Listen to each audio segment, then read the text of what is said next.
Hey guys, how's it going? I'm just going to show you this quick tweak that let you get the most out of your lock screen, and it's a quick tweak. This is just for Tweak Tuesdays. And what it does is lets you, if I was to show you this real quick, it's called Subtle Lock, and what it does is it lets you get a lock screen. I can't lock my phone and show you it because it will cancel my audio. But you can see right here, I took a screenshot of it. It gives you the smaller slider down the bottom, so you can see more of your wallpaper.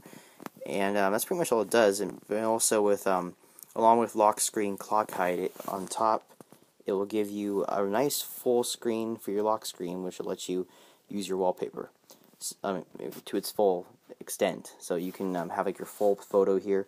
This is great for the iPhone 5, of course, because that means you'll have a bunch more space to put a nice wallpaper on there. But also with smaller device screens, you'll have a lot more space available to put wallpapers on here. So for those that have the smaller iPhone screens or iPod Touch screens, this will make a great addition to it. It's pretty fluent. You see on top, you still have.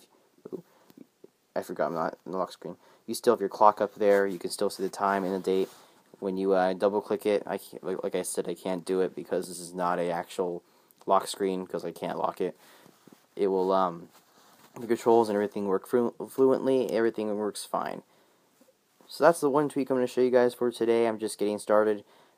Check back every Tuesday for more Cydia tweaks, and also I might be showing you guys more as I discover them too. Don't just count Tuesdays as a day. I discover a lot. So see you guys later, and bye.